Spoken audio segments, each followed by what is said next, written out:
Magandang araw mga kababayan. Bigyan po natin ng reaksyon itong binahagi ni Sir Third View patungkol po sa naging issue ni Christian Esguerra. And mamaya po, ibibigay ko po sa inyo yung aking saloobin or opinion bilang kaamping doon po sa ginawa po ni Christian Esguerra. Pag-usapan po natin yan.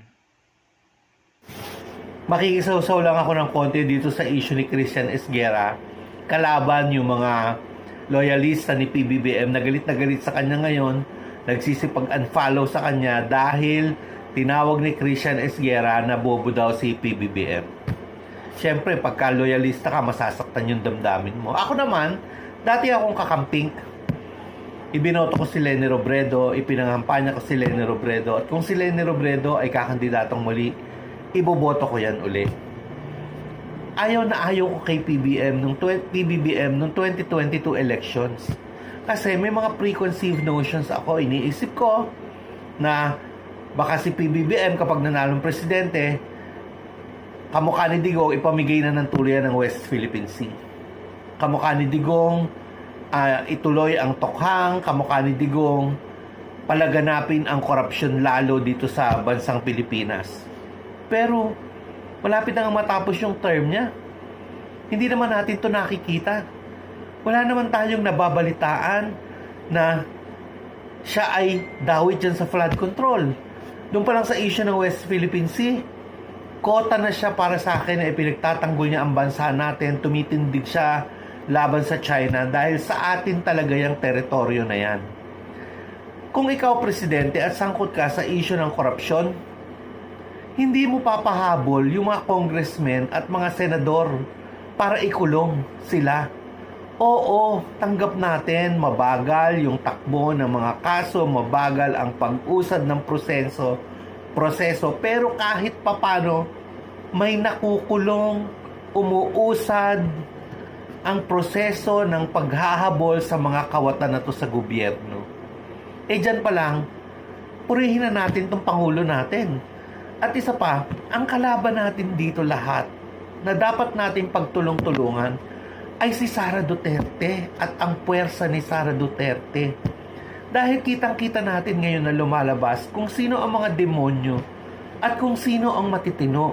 Dapat magkakaisa muna tayong lahat para pabagsakin ang puwersa ng mga demonyo na to sa pangunguna ni Sara Duterte. Kung sino man ang maging pangulo na makakalaban niya, suportahan natin. Yun ang importante at saka na tayo mag-away-away uli o magpalitan ng opinyon o magdiskusyon kung paano pinakamaganda para sa bayan natin. Dahil si Sara Duterte is an existential threat para sa ating lahat ng mga Pilipino kapag naging Pangulo, kaya dapat natin niyang pabagsakin. Dito naman sa issue ni Christian Esguerra, marami kaming prinsipyo na pinag-sharean.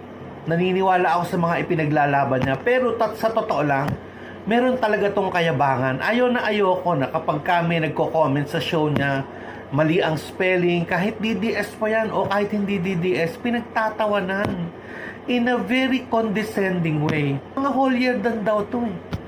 Parang lahat lang ng sinasabi nila ang tama, lahat lang ng sinasabi nila ang pwedeng gawin. They're just outsiders looking in. Mapakahirap para sa isang outsiders na nagbibigay ka ng opinion kung paano gagawin ang isang bagay. Wala ka naman dun sa posisyon na yon. Kung ikaw si PBBM, marami kang kinukonsider na bagay bago ka gumawa ng desisyon. At itong sila Christian Esguerra, sila Shelo Magno, kapag hindi nila nakikita na yung gusto nila ang nangyayari, binabatikos nila. Napakadali para sa isang outsider na nakatingin lang sa loob na magsalita na ito dapat. Wala naman sila doon eh. Sa loob hindi naman nila alam kung ano yung mga dapat i-consider ni PBBM bago siya gumawa ng desisyon eh. So yun lang yung point ko. Pero kung sino dapat ang kalaban natin dito, dapat malinaw na sa ating lahat. At ito ay walang iba kundi si Sara Duterte.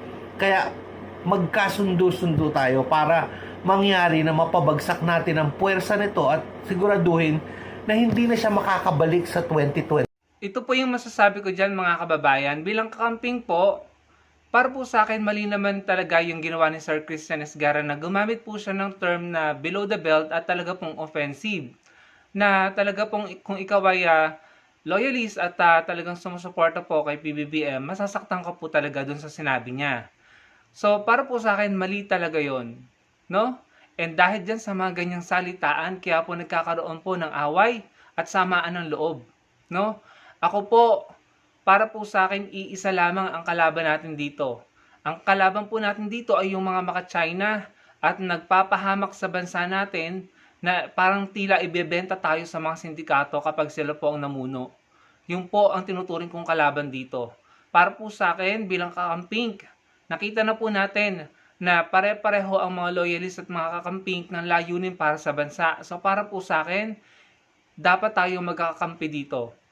And hindi po ako nagdi-discuss ng kahit anong bagay na alam ko na makakalikha ng samaan ng loob.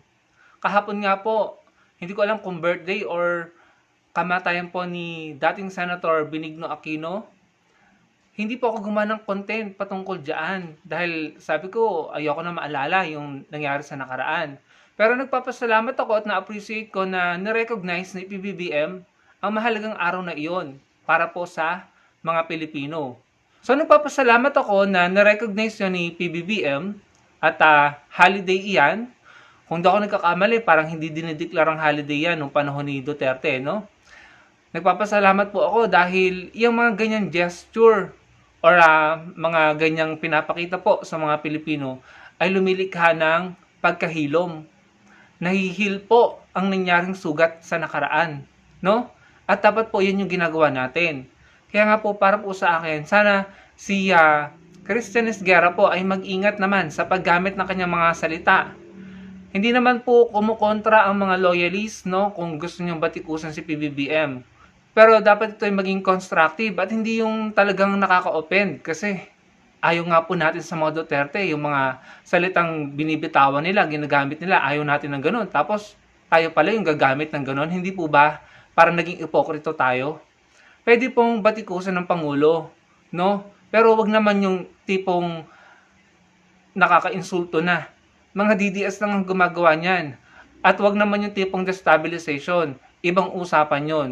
You can criticize para mapagaling niya ang kanyang trabaho, pero ibang usapan kapag insulto at destabilization ang ginawa mo. Bukod doon mga kababayan, alam niyo naman po, nakakamping ako, gaya po ni Sir Third View, kahit hindi ko po binoto si PBBM, marami akong bagay na hindi ko inaasahang mangyayari na gusto kong mangyari kaya si Mayor Lenny ang binoto ko. Akala ko hindi magagawa ni PBBM yung kaya hindi ko siya binoto. Pero nagawa din naman pala niya at na yung mga hindi ko inaasahan, yung mga inaasahan ko na akala ko mangyayari, akala ko tuloy-tuloy pa rin ng EGK. Akala ko pababayaan pa rin ng West Philippine Sea. Akala ko gigipitin pa rin si Senator De Lima kahit alam natin pare-pareho na inosente siya. Akala ko hindi mapapanagot ang mga sangkot sa korupsyon. Pero nagkamali pala ako. Nangyari po yung mga bagay na gusto kong mangyari at yung mga ayaw kong mangyari ay hindi naman nangyari. Although hindi naman lahat, no? Pero nagpapasalamat pa rin ako at na-appreciate ko dahil yung mga hindi ko inaasahang mangyari na gusto kong mangyari sa panahon ni PBBM ay nangyari. At yung mga bagay na ayaw kong mangyari, na akala ko yung mangyayari, ay hindi nangyari. Kagaya niyan, si Duterte, nakulong, isa yan sa gusto kong mangyari. At nangyari naman sa panahon ni PBBM. Akala ko, poprotektahan niya si Duterte. Mali pala ako, hindi pala niya pinoprotektahan. Akala ko, poprotektahan niya yung mga kaalado ni Duterte, hindi niya papanagutin. Mali pala ako, hindi niya pinoprotektahan. Yung po kasi ang isa sa kinatatakutan ko at worry ko noong 2022.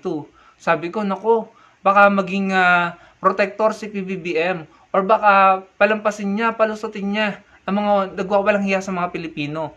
Pero hindi pala. So nagpapasalamat po ako doon.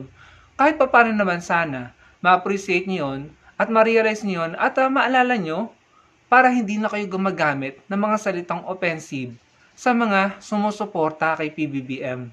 Sana makita nyo rin. Kung meron kayong gustong ibatikos or batikusin sa pamamahala ni PBBM, para hindi na kayo gumagamit ng mga salitang nakaka-insulto at offensive, sana alalahanin nyo rin yung magagandang bagay na nangyari at nagawa niya para nagiging maingat kayo sa pagsasalita.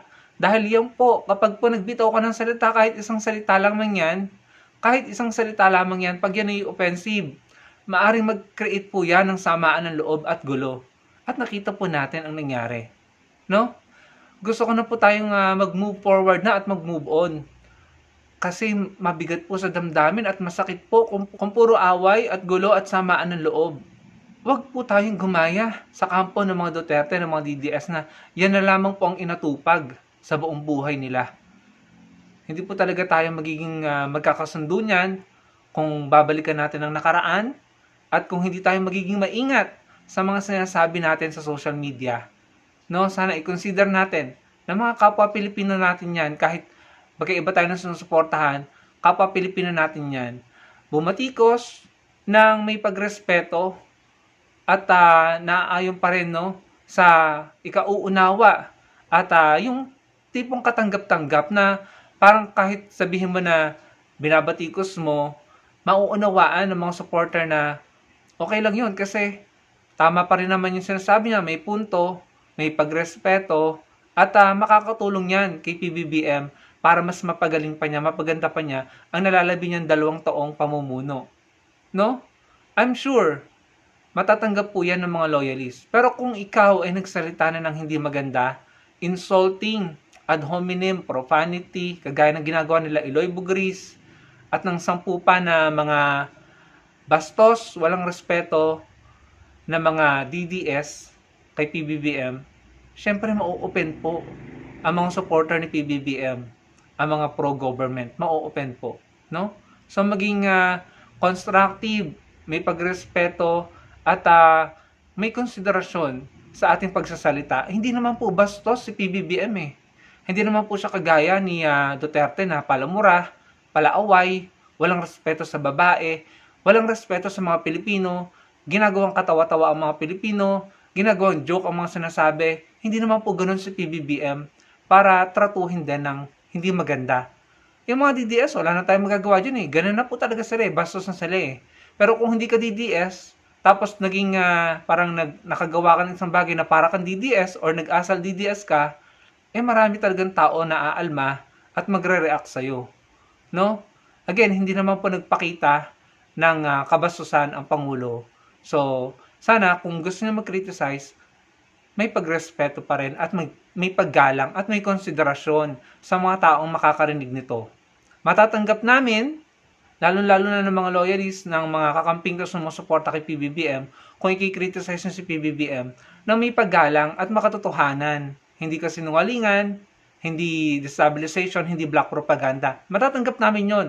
Pero kung kasinungalingan na at kabasusan at nakaka-insulto na, ay aalma po talaga kami. May aalma po talaga dyan. So, yun lamang po mga kababayan. Yun po ang aking opinion bilang kakamping no, sa pangyayaring iyan. At again, ang layunin ko po, ang gusto ko po sana ay mag-move on na tayo at mag-move forward para po sa bansa natin. Tigilan na po natin ang awayan at ang paglikha ng ikasasama ng loob ng isa't isa. Maging mabuti po tayo sa kapwa nating Pilipino at maging maingat sa ating pagsasalita. Pero again, hindi ko na po inaasahan na magiging maingat at may respeto ang mga DDS kasi wala na po talaga eh. Para po sa akin, hopeless na po sila.